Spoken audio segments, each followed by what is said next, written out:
Hey gang, you know, I was just playing that brand new game, Mass Effect. It's pretty bitchin', but it's cutting into my Assassin's Creed time between Nickelback singles and reading the new issue of World War Hulk. Still reeling from Anna Nicole Smith taking a dirt nap.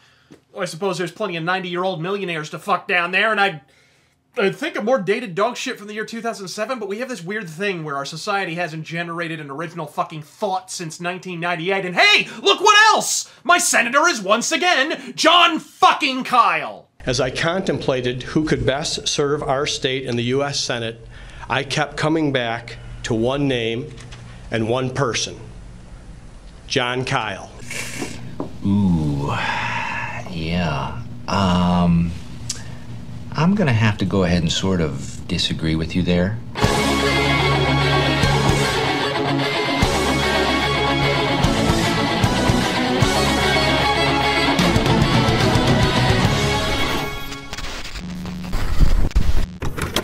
Look, I've been asked by many of you to proffer my thoughts on the appointment, or rather reappointment, of Jon Kyl to John McCain's vacant seat, so as an Arizonan, here goes goddamn nothing. Could it be worse?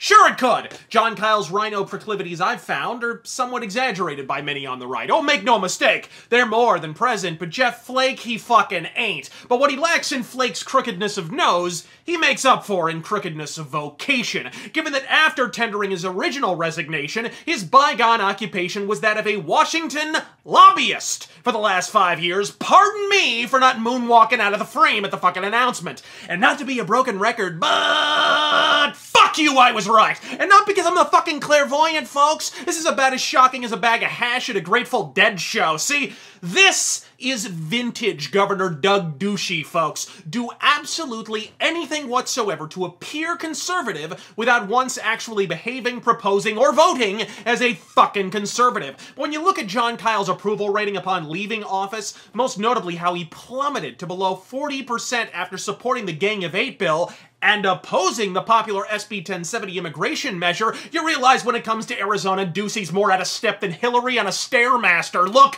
you've gotta get that the Goldwater version of the Arizona Republican Party is way the fuck back in the rearview mirror, thanks to McCain devoting much of the last 2 decades to purging prospective conservatives. A party of principle, sometimes even exasperating in its coherence to such. Barry Goldwater was a man so committed to microscopic government that he refused to allow the infrastructure to swell in size enough to tell gays they couldn't enter the military at the height of the 80s AIDS scare. The Constitution gives us the right of freedom of speech, as long as what I say doesn't hurt anybody. Freedom of association, as long as who I associate with doesn't hurt anybody. So I finally said, well, the matter of gays is settled by the Constitution. It's that simple to me. Just like to remind you all, that man was successfully branded a thermonuclear warmonger by noted peacemaker and architect of a little thing called Vietnam, LBJ, who you elected president instead. Well done, 60s dipshits. And yes, gang, that positioned him to the immediate left of the Democrats at that time. Senator Goldwater's statement, published in the Washington Post recently, made it crystal clear that when this matter is viewed as an issue of individual opportunity and responsibility, rather than one of alleged group rights, this is not a call for cultural license, but rather a reaffirmation of the American value of extending opportunity to responsible individuals and of limiting the role of government over citizens' private lives.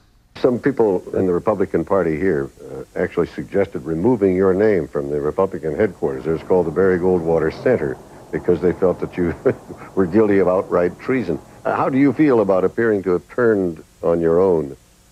Oh, my good wife said, you know, if they take your name off the headquarters, you and I ought to get a ladder and go down and paint Democratic headquarters.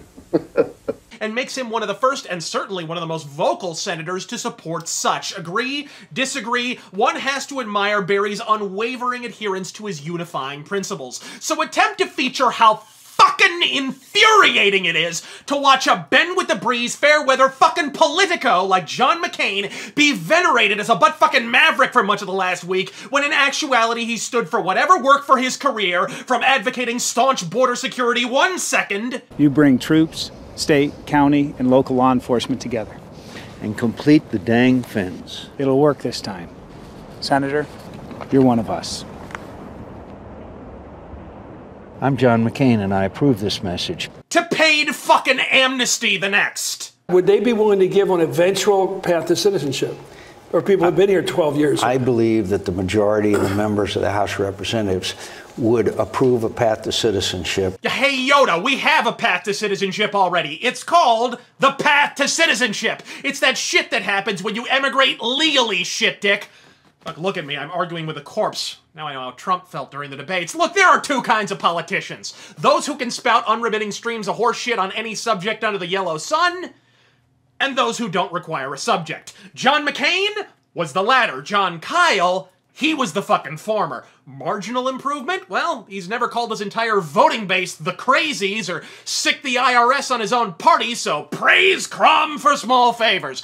Kyl is conservatism squared next to Jimmy Arms, though, meaning this virtually guarantees Kavanaugh's appointment to the Supreme Court, meaning judicial decisions now fall roughly on a 5-to-4 left-right ratio. He's all over the place on the border, but when the chips are down, I trust Kyl over McCain any day of the month when the wall comes up for a vote. Perfection it ain't, so in the meantime, I'll busy myself reading about robotics so on the off chance his family freeze-dried Barry Goldwater's brain in a future date, I can at least have a cybernetic senator I can vote for without peeling the flesh from my fucking soul. But none of this come together horseshit, people. You can shriek and whine about the absence of decency in our discourse, but when I walk into a voting booth, I want an actual fucking choice. What you call bipartisanship, I call the tyranny of homogeny. The only time Democrats and Republicans join hands is when they're Eiffel Towering you in every hole. I'm Razor Fist. God fucking speed. On through the night. Shine on forever. Going insane as we ride the time machine.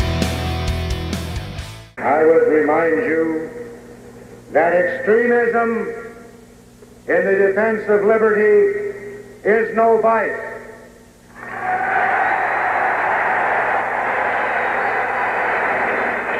And let me remind you also that moderation in the pursuit of justice is no virtue.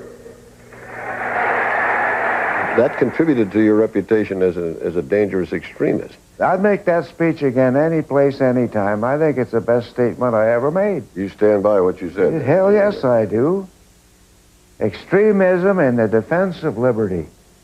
Well, you meant by it that just to give your all-out commitment and best effort to defend liberty. That's right. I think your opponents took it to mean that you would do ruthless things.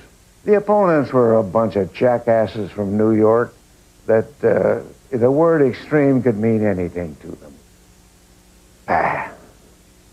That's one reason I gave up on New York.